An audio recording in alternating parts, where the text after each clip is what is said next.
Continuando, pessoal, nós temos uma observação. Os substantivos coletivos, ou seja, são palavras que transmitem ideia de um agrupamento de seres, de uma reunião de entidades que constituem substantivos comuns. Então, uma vez que eles não individualizam esses elementos, apenas os consideram como uma massa indistinta.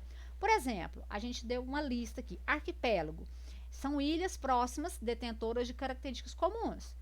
Cardume, agrupamento de peixes. Vocabulário, palavras da mesma língua. Enxame, muitas abelhas no mesmo local. Manada é um conjunto de animais da mesma espécie que tem comportamentos semelhantes. Baixela, vários itens de cozinha, como panelas, por exemplo. E resma, 500 folhas de papel. Então, além de todas essas palavras serem substantivos considerados coletivos, também é um substantivo comum. Continuando, vamos falar sobre os substantivos primitivos, substantivos derivados. O que são substantivos primitivos? Eles são compostos por palavras que não se originaram de outras presentes na mesma língua. Por exemplo, guerra, cidade, rua e laranja. Já os substantivos derivados, conforme o próprio nome anuncia, são palavras que provêm de outras. Podem ser substantivos simples, substantivos compostos.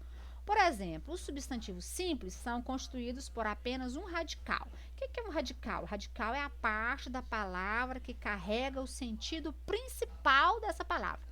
Olha o exemplo: o mesário não compareceu às eleições. Essa parte em vermelho, mesa aí, é o radical, que é a parte da palavra que está carregando o sentido principal dela. E o ário é o sufixo, é a profissão, é a função. Então, o substantivo composto, apesar de apresentar... vamos continuar agora. Vamos falar dos substantivos compostos. Apesar também de apresentar uma unidade de sentido, ela tem mais de um radical em sua estrutura. Então, elas podem aparecer como uma única palavra, mas, mesmo assim, não deixa de ser um substantivo composto. Por exemplo, a palavra passatempo, que significa uma brincadeira, a palavra hidromassagem, que é uma massagem feita à base de água. E também pode aparecer com 2 ou mais termos, separados ou não por hífen. Caso do substantivo composto. Olha o exemplo: bicho da seda. O que é ele? É um inseto específico. Foram utilizados três termos, 3 palavras, se vocês quiserem falar assim. Cachorro quente, que é um tipo de alimento, utilizou-se da palavra cachorro e quente. Nossa Senhora, que é mãe de Jesus. Vamos falar agora sobre substantivos concretos, substantivos abstratos. O substantivo concreto, ele vai nomear ser de uma existência própria, figura independente, coisa que faz parte de um universo real, mas também pode ser imaginário. Vamos dar um exemplo? Lobisomem, que é uma entidade imaginária. Um lápis é um objeto. Andréia é uma pessoa.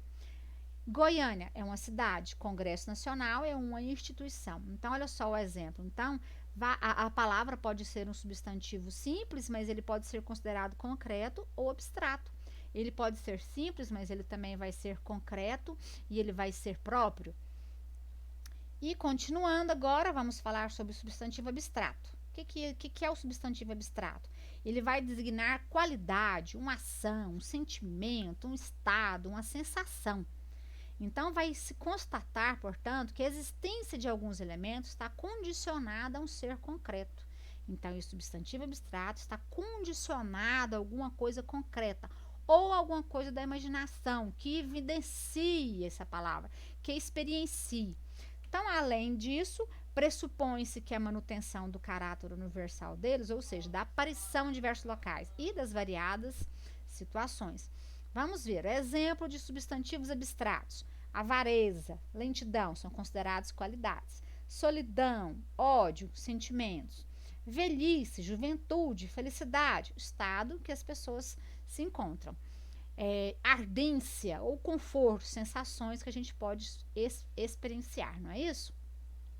Além de tudo, eles ainda podem também, os substantivos abstratos, podem se derivar de adjetivos. Por exemplo, a palavra mal, ela pode derivar a palavra maldade. Maldade vem derivado da palavra mal. Mesquinho, mesquinhez. Cru, crueza. Cândido, candura. Cortês, cortesia. Imundo, imundícia. Então, são palavras diferentes aí, palavras que a gente não está tão acostumado a usar no dia a dia. E aqui abaixo também eu trago mais alguns outros exemplos, tá bom? Então, vou passar para o terceiro vídeo.